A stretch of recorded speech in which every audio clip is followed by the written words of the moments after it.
Vidéo FAQ, suite à une ménisectomie, j'ai fait du vélo 3 jours après avec une forte contrainte sur le genou.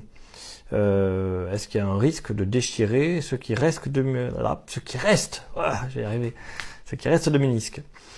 Déjà un grand merci à Bidout, qui est un de mes plus grands fans. Je t'ai remarqué, hein, je vois ton profil passer, je vois que tu suis tout ce que je fais et je te remercie.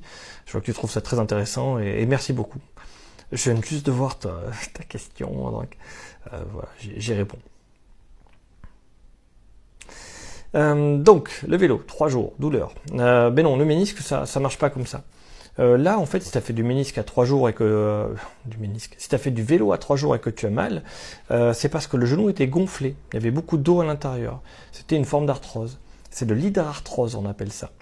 Donc, ce qu'il fallait faire, c'est des mouvements de pompage. En faisant des mouvements de pompage, ça va faire diminuer ta douleur.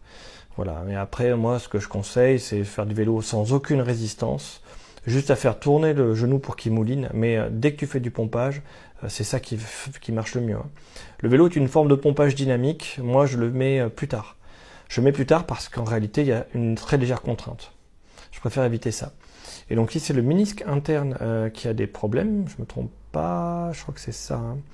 Oui, c'est ça.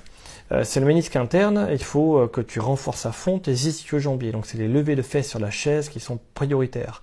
C'est une vidéo que j'ai mis en favori. Ischio-jambier, c'est le muscle de derrière la cuisse. C'est eux qui doivent, enfin ils sont plusieurs, il y en a 3. C'est eux qui doivent travailler en priorité pour vraiment tenir ton genou dans un axe correct. Voilà, donc c'est les levées de fesses sur la chaise en premier. Le pompage surtout au début pour éviter que le genou reste gonflé. Éviter de trop marcher au début, faire ce que tu peux faire.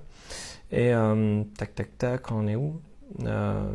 Et après tu peux faire du vélo, mais dans un deuxième temps, il faut d'abord faire la chaise contre le mur. Voilà, regarde les exercices que j'ai montrés pour la chondropathie, c'est exactement ça, dans exactement le même ordre. Le samouraï va être déterminant pour ta récupération, ainsi que le palpé roulé des cicatrices. Ça va tirer en profondeur, faut tirer dessus. Donc voilà. Je vais essayer de récapituler pour que tout soit bien clair. Regarde les vidéos sur la chondropathie, applique la méthode de la chondropathie, ça va marcher.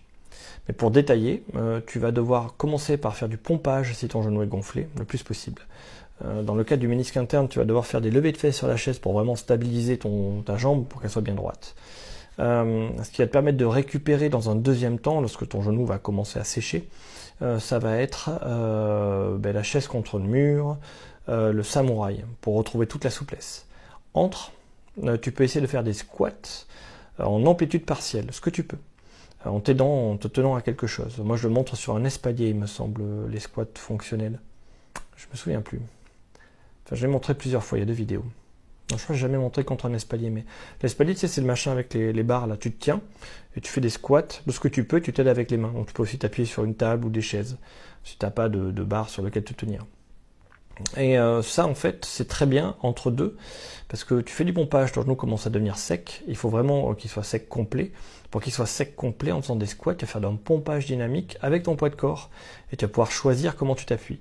Certaines personnes font faire du vélo, moi non, parce que si tu fais correctement le pompage, que tu en fais à la maison, voilà, tu n'as pas besoin de faire du vélo.